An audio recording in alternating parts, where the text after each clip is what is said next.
자, 오늘은 화면을 왜 이렇게 해놨냐면, 그 질문 주신 분들 중에 족저근막염이 있다고 하시는 분들이 좀 많이 있어서, 족저근막염, 비스무리한, 족저근막염도 포함되어 있고, 그냥 뒤꿈치가 아파요. 부터 시작을 해서, 발 전반적으로 좀 아프다고 하시는 분들한테 조금 팁을 드리기 위해서, 영상을 켰어요. 일단은 준비하셔야 될 게 이 공인데, 이게 아시는 분들은 많이 아실 거고, 좀 연세가 있으신 분들은 잘 모르실 거예요. 이게 아니더라도 야구공, 골프공, 이런 거를 쓰셔도 되는데, 골프공은 좀 너무 많이 딱딱해서 되게 아프실 수도 있어요. 그래서 얘는 이제 고무로 만든 이제 공인데, 라크로스 볼이라고 하거든요. 쿠팡에서 한 5,000원도 안 하니까 하나쯤은 있으시면 좀 유용하게 사용하실 수 있을 거예요. 그리고 구매하실 분들은 구매하시면 되실 것 같고요.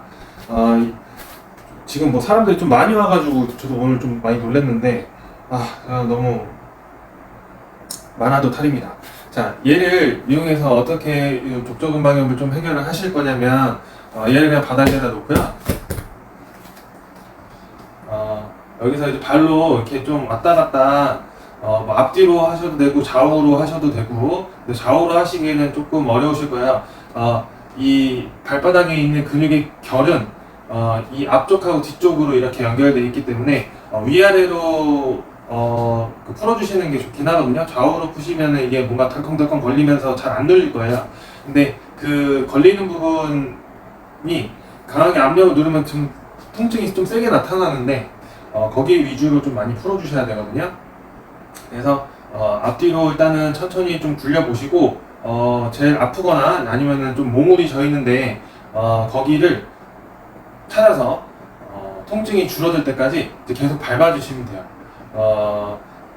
어느 때가 가장 좋은 상태가 되어 있는 상태냐면, 내가 이 공을 올라가서 서 있을 수 있을 정도로 내 체중을 다 이쪽에다가 실었음에도 불구하고 발바닥을 눌렀을 때 좀 참을만 할 정도, 혹은 이제 좀 통증이 아예 없으면, 아예 없거나 좀 시원하다, 이 상태가 되면 진짜 가장 좋은 상태라고 보시면 돼요. 어느 쪽으로 되시던 간에 원래는 근육은 눌렀을 때 통증이 없어야 되고, 뼈는 누른다고 하더라도 통증이 없어요.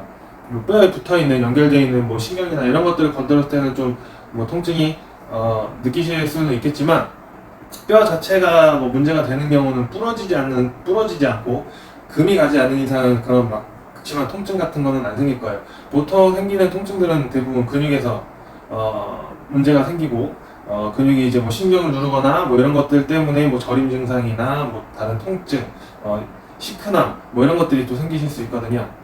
그래서 근육만 잘 케어를 해줘도 신경이 잘 눌리지 않기 때문에 통증에서 좀 벗어나실 수 있어요. 디스크가 있더라도 근육만 잘 케어만 되셔서 그런 신경, 인대 이런 것들을 좀 건드리지만 않고, 거기에 스트레스만 많이 주지만 않게만 해주시면 웬만한 통증들은 다 잡아내실 수 있거든요. 그래서 일단은 이런 식으로 좀 많이 풀어보시고, 족저근막염이 있으신 분들 그 다음에 하셔야 될 게 있어요. 푸는 걸로 끝나면 참 좋겠지만 그걸로는 이제 좀 오래 가지 못해요.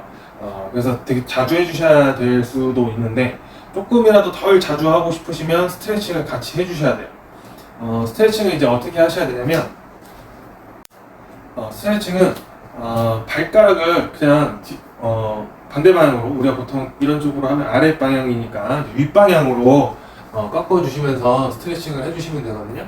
근데 서서 하기 좀 힘드신 경우에는 무릎을 꿇은 자세로 하시면 또 편하게 하실 수 있어요. 무릎을 꿇은 상태에서 발가락을 위쪽 방향으로 꺾어서 이렇게 앉아주시는 거죠.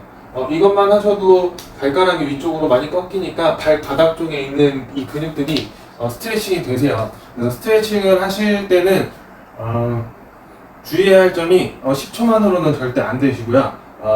아무리 못해도 1분 이상은 하셔야 돼요.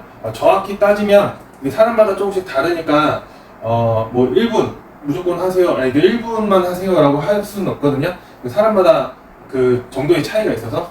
그래서 이렇게 스트레칭을 하실 거면 최대한 조금 엉덩이에 뒤꿈치가 닿을 때까지 쭉 내려주신 상태로 해서 그 상태로 발바닥이 좀 당기시거나 뭐 발가락이 좀 당기시거나 하실 거 아니에요. 그 당김이 처음보다는 많이 줄어들 때까지 하셔야 돼요. 그래야 이제 스트레칭이 됐다라고 보실 수 있고요.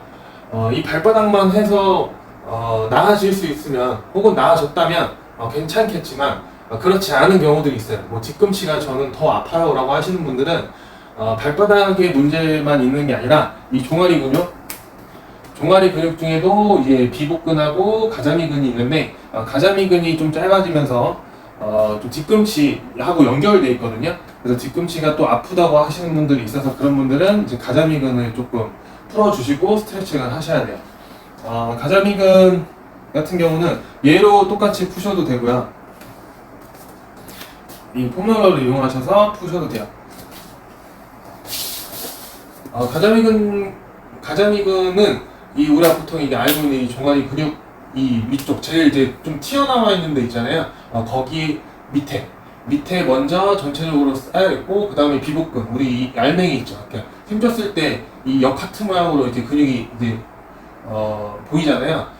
그게 이제 비복근. 그래서 그 안쪽에 있는 가자미근이 밑에서부터 연결돼서 위쪽으로 이렇게 전체적으로 감싸고 있거든요. 그래서 밑에 쪽부터 시작을 해가지고 풀어주시면 되는데 이때는 이 다리 하나만 올렸을 때는 압력이 그렇게 크게 형성이 되지 않으니까 반대쪽 다리를 올려서 무게를 더 추가해서 압력이 좀 더 가해질 수 있게끔 압력이 세면 셀수록 좀 더 빨리 풀려요. 그러니까 통증을 발생을 시켜줘야지만 우리 뇌가 그 통증을 인지를 해서 고치라는 명령을 다시 내리거든요. 그러면서 개선이 되는 거예요. 그 자가치료 방식인 거죠.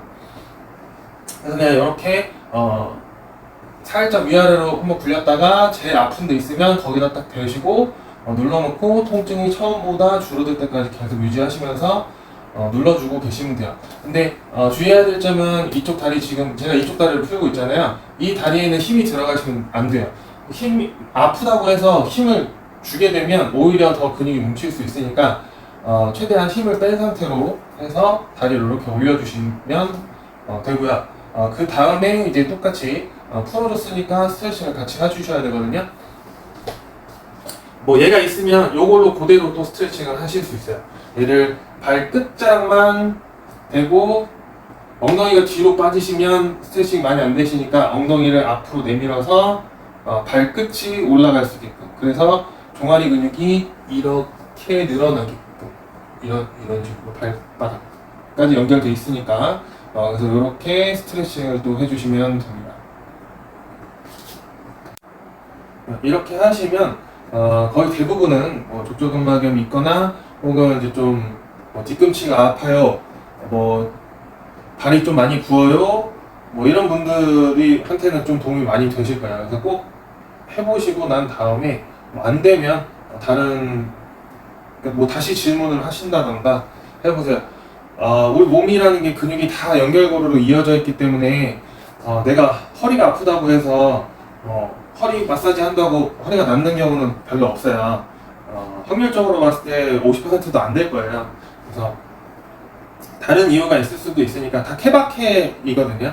그래서 다른 이유가 있을 수도 있으니까 이렇게 해보고 증상이 호전이 되지 않는다면 둘 중에 하나예요. 다른 이유가 있거나 다른 근육에서 문제가 있을 수도 있거나 혹은 본인이 아프다는 것 때문에 이제 이거 해야 되는 걸 망설이거나 아니면 강도를 너무 낮춰서 하시거나 강도가 너무 낮으면 안 아플 정도로만 해서 우리 일반적으로 막 마사지샵 가서 좀 시원함을 느끼는 정도의 그런 압력을 가할 경우에는 낫지 않아요. 그냥 교감신경만 자극해서 좀 나른함을 유도할 뿐이지 개선되는 효과는 별로 없거든요.